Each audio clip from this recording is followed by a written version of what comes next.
He's gotten 5th at Crown, 5th at Battle of the BC3. You know, both of those tournaments qualified for PGR rankings. But Neighbor, like we're saying, this is his first time playing against a lot of these people up in this top 8.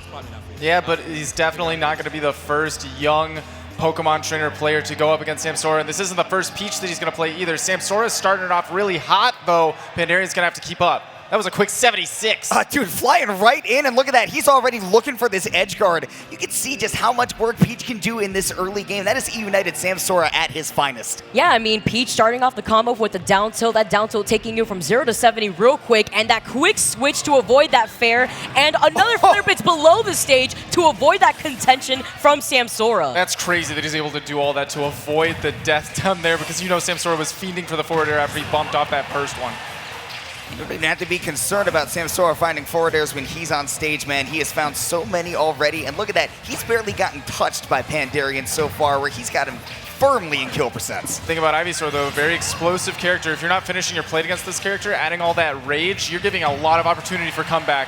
Almost doing it with that back air. Oh, I mean, Ivysaur down throw to up B does kill Peach pretty early, and that's how New Ace actually lost to Pandarian yesterday.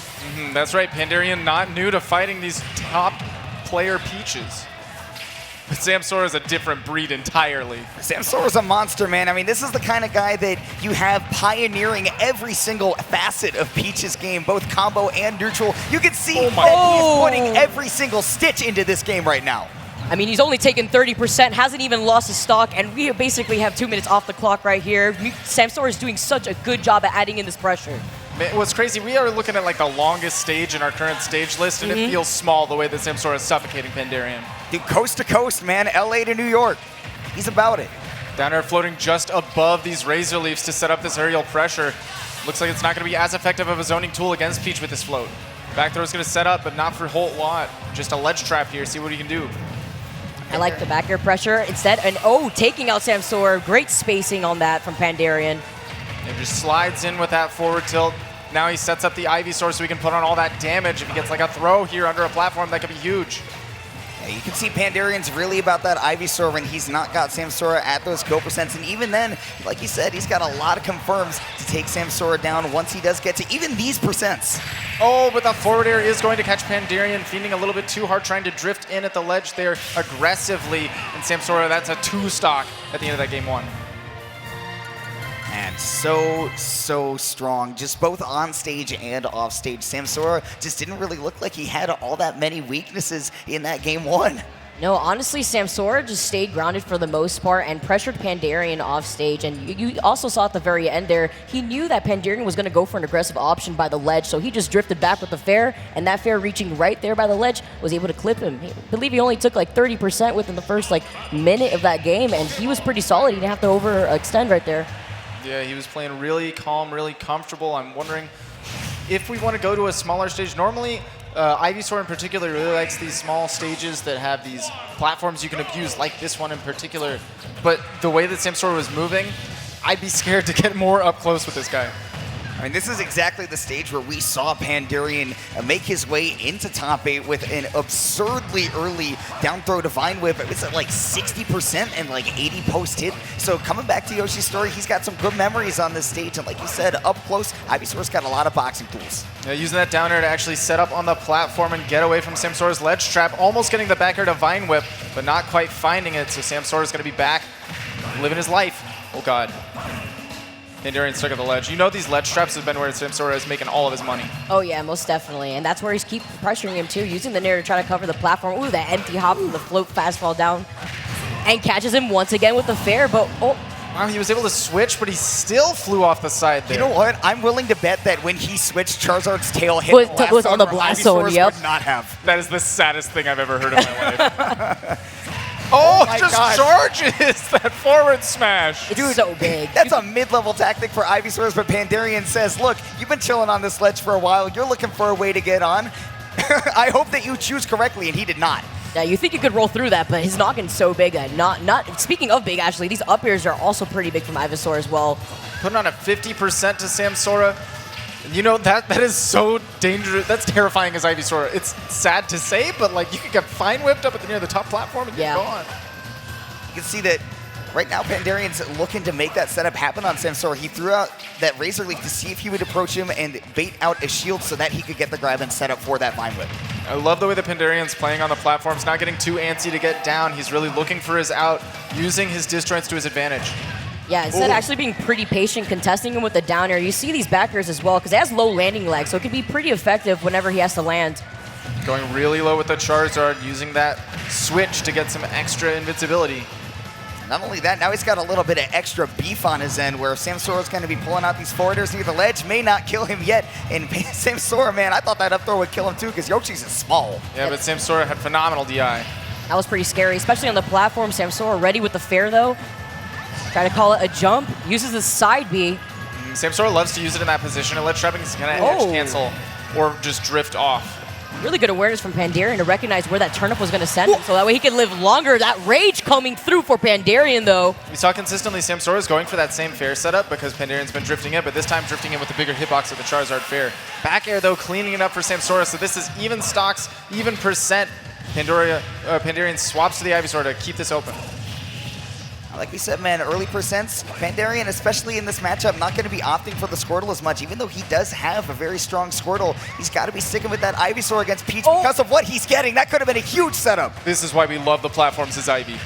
Oh my god, he's carrying it so far. 86 already on Samsora. All this extra pressure. I'm scared for Samsora right now. That forward smash hitting him once again. He does survive, though. Gets the get-up attack. Of course, there is invincibility on the get-up attack right there. Calls out the jump with a fair. Uses really the flare bits to get back on the top platform. Smart move from Pandarian. Because we've seen Samsora all weekend. You know that he will double and even triple dip for that crown, and that's what he would have been doing there. So Pandarian says, nuh-uh, I studied up, man. You're not hitting me with that tonight. Again, so much option coverage with that low float back air. Waits for the roll and pushes Pandarian right back off. Oh my gosh, connecting the crown and connecting a second game is Samsora. I mean, just against that Charizard, man, you got that whole big body for Peach to be slapping, putting on a lot of damage. And I mean, man, when you got that turn-up in hand as Charizard, you're losing all of your boxing tools up close. It's rough. Having that item in hand as Peach, not nearly as detrimental because with your floats, you can still actually use your aerial hitboxes without having to do any Z-drop shenanigans. But not every other character has that luxury. Well, right back to Yoshi's, and honestly, man, I can't blame Pandarian. He ran a much closer game, you know, in that game too. And this is the kind of stage that he needs to get those early kills, but the problem is that Samsora is also capitalizing on that same advantage. Yeah, honestly, the way that Pandarian played on this stage, where he was a lot more patient and covering the platforms a lot more consistently, especially with Ivysaur's up air, he's doing a really good job at just adding in that extra pressure just with this stage. So totally could see both these characters capitalizing off of it. Pandarian finds the down throw, finds the forward air to set up for the Vine Whip on the platform, but he doesn't quite find the Vine Whip that he wants to finish. Ooh. Up tilt is a nice punish on the parry, though. Pandarian has not been opting to go for the Vine Whips, the up Bs, every time he connects these up throws, or these up tilts or the down throws, because he's waiting to see if Samsora will react to get him a guaranteed up B, but the up air is what's going to net him that stock. That covers almost the entire platform. It's really scary when you're below one. Yeah, that down air and up air from Ivysaur is actually humongous. It's the size of Canada, man. You can fit a whole country inside of that hitbox. That, and he actually just clipped the dot eyes, but it doesn't even matter. The forward air coming through again from Samsora, the pride and true from Samsora. Not even taking out that stock, yeah. About pressuring Pandarian as he's going for these switches. You know that he's shown that he only wants the Ivysaur in this matchup, and he is not a one-trick trainer either. He has multiple experience with Squirtle, with Charizard, but he's opting exclusively for the Ivy.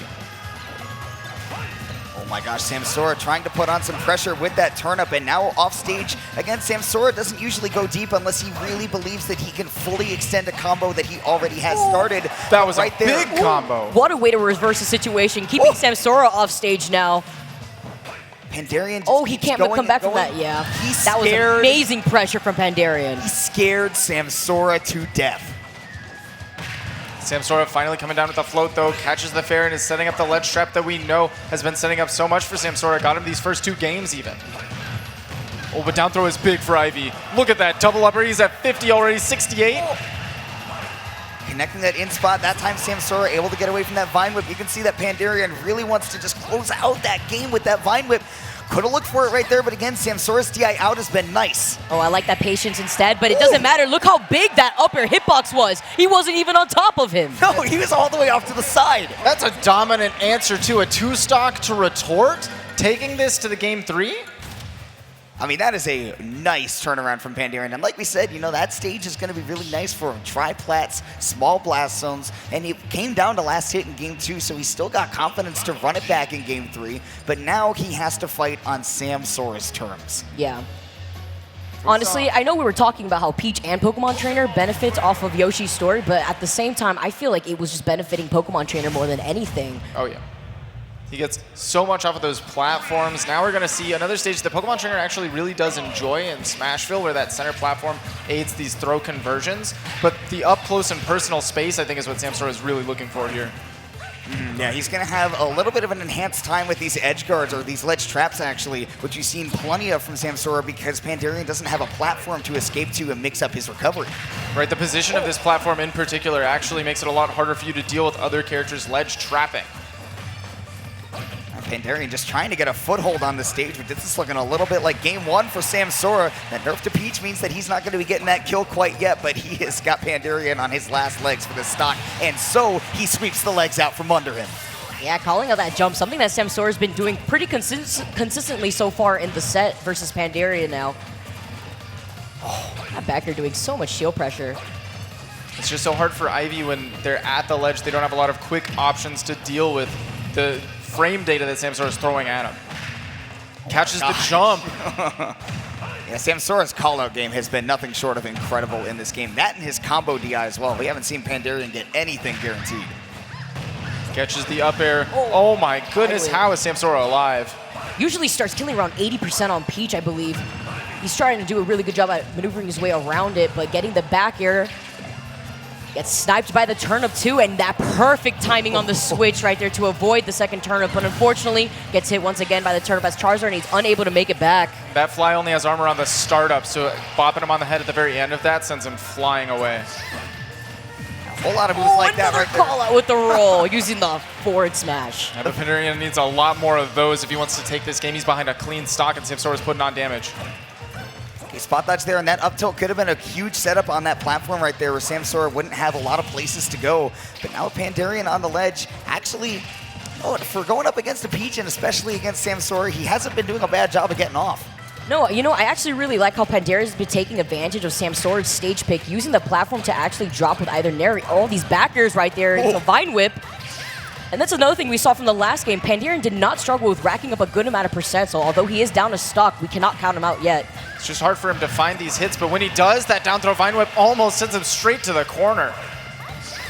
DI from Samsora has been impeccable. Pandarian again going for the Pumpkin Chunkin', but he is having troubles establishing a presence in that dot eyes by Samsora, all the stage control he needs. Now it's probably going to be solo Zard for the rest of this game. Unfortunately, Zard's not going to be able to bring it back for Pandarian, so Samsora taking this one 3-1 and moving on in the bracket. With the Mr. Saturn to boot, man. At the very end, he pulled him out. He was like, all right, thanks for the support, man. Yeah. You were really helpful out here. Yeah, I'm really, really glad you came to support me. And man, Samsora didn't need all that much support from even the turnips. He didn't get a lot of RNG on his side. He just played it so clean, got a 3-1. And Vish, I don't know about you, man, but watching that game, I think Samsora is about to make one heck of a run from